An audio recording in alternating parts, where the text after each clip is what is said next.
HL 뉴스 트렌드 어널러시스. 지난 달에는 무슨 일이 있었지?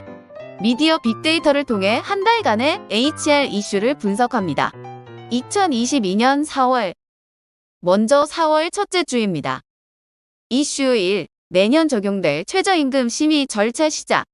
내년도 최저임금을 두고 노동계와 경영계가 첨예한 대립을 예고하고 있습니다. 노동계는 소득의 불균형과 양극화 해결을 위해 또한 물가의 고공행진을 이유로 최저임금의 인상이 반드시 필요함을 주장하고 있으나 경영계는 지난 5년간 최저임금이 가파르게 상승함에 따라 영세 자영업자의 임금 지불 능력이 약해졌음을 주장하며 최저임금의 인상을 반대하고 있습니다. 최저임금위원회는 사용자위원, 근로자위원, 공익위원, 각 9명씩 27명으로 이루어져 있으며 고용노동부 장관의 요청 이후 90일 이내 결론을 내야 하지만 통상 7월 중순까지 논의가 이어져 왔습니다. 위원회에서 최종안이 도출되면 고용부 장관은 8월 5일 내년도 최저임금을 고시합니다. 한편 윤석열 대통령 당선인은 지역별 업종별 최저임금의 차등 적용을 공약으로 내세웠는데요. 지역별 차등을 위해서는 법 개정이 필요합니다. 이슈 2. 엔데믹, 일상 복귀, 기업들 근무체제 전환 중. 지난 2년여 기간 동안 코로나19로 인해 기업들은 정상 근무체제를 유지하기가 어려웠는데요. 포스코가 대기업 중 가장 먼저 전원 출근 체제로 복귀하였습니다. 팬데믹을 겪으며 직장인 6명 중 1명은 재택근무를 경험하였고 이 중 50% 이상은 재택근무를 지속적으로 원하는 것으로 조사되었는데요. 제조업의 경우에는 재택근무가 생산성과 업무 효율성을 떨어뜨리고 있는 것으로 판단하고 있습니다. 기업들은 여러 지원 제도를 정비하며 구성원들의 원만한 복귀를 유도하고 있습니다. 이슈 3. 코로나 확진으로 인한 직장 내 괴롭힘 신고 건수 올해만 130건. 주위의 코로나 확진자 수가 크게 늘었음에도 직장에서는 코로나 확진으로 인한 불이익을 받고 있다는 신고가 접수되고 있습니다. 코로나의 확진을 이유로 직장에서 부당한 처우를 받거나 심지어 퇴사까지 강요받는다고 하는데요. 특히 5인 미만의 사업장은 근로기준법 적용 대상에서 제외되어 부당해고나 직장 내 괴롭힘의 구제를 받기 어려운 상황입니다. 4월 둘째 주입니다.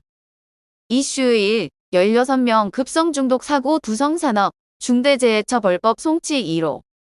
지난 2월 에어컨 부속 자재를 만드는 과정에서 유독 물질인 트리클로로메탄이 든 세척제 사용으로 16명의 근로자가 중독되는 사고가 발생한 두성산업에 대해 고용노동부는 대규모 직업적 질병이 발생할 수 있는 중대한 사안으로 판단하고 두성산업 법인과 대표이사를 재판에 넘겨달라고 검찰에 요청하였습니다. 지난 1월 27일 중대재해처벌법 시행 이후 기소 의견으로 송치된 건 이번이 처음입니다. 이슈 2. 일상회복 기대 혹은 유행 확산 우려. 사적 모임 인원과 영업시간 제한이 해제됨에 따라 자영업자들은 매출 회복에 대한 기대가 큽니다. 일반 기업들도 일상회복을 준비 중인데요. 대면 회의, 집합교육, 출장 등의 제한을 풀고 재택근무 비율을 완화하는 등 새로운 사내의 업무 규정을 공지하고 있습니다. 그러나 새로운 변이의 등장으로 인한 유행 확산 우려의 목소리도 있습니다. 이슈 3. 네이버 글로벌 3.0 선언.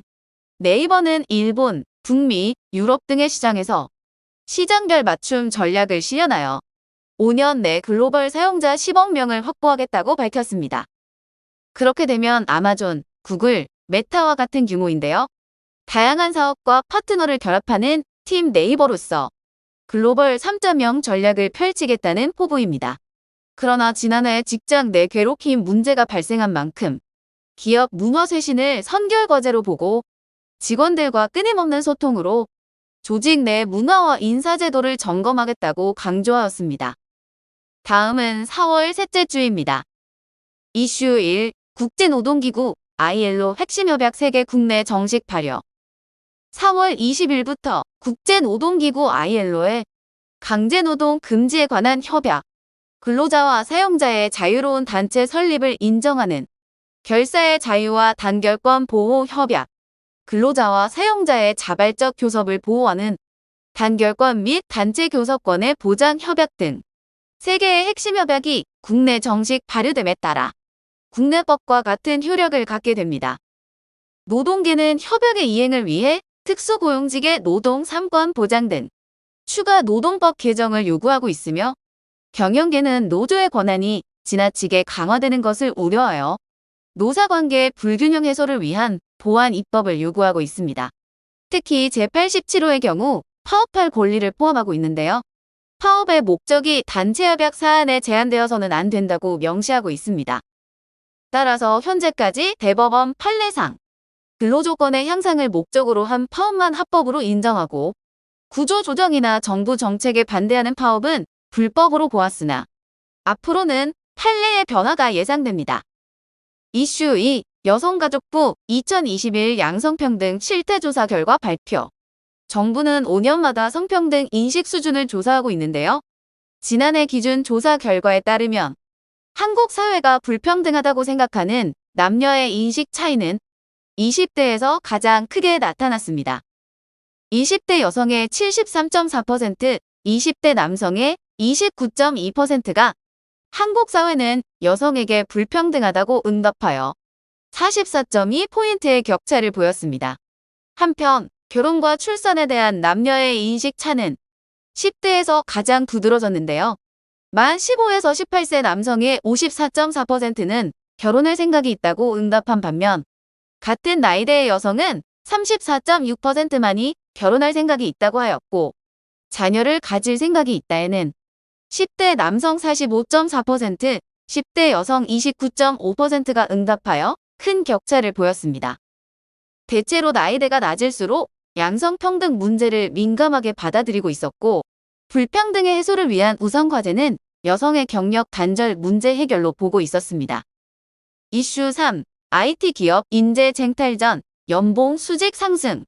반도체 업계의 호황과 인공지능, 디지털 전환 분야의 시장이 성장하면서 관련 엔지니어의 수요가 급증하고 있습니다. 카카오 15%, DB하이텍 14.3%, 네이버 10%, LG에너지솔루션 10% 등 연봉의 두 자릿수 인상은 예사가 되고 있는데요. 업계에서는 조금이라도 더 높은 연봉을 쫓자 이직이 이어지고 있습니다. 인재를 잡기 위해 연봉 인상이 이어지고 있으나 업황이 바뀔 경우 기업의 인건비 부담은 크게 증가할 것으로 우려됩니다. 마지막 4월 넷째 주입니다. 이슈 1. 5월 1일 132번째 노동절. 전국 곳곳에서 3년 만에 대규모 집회가 열렸습니다.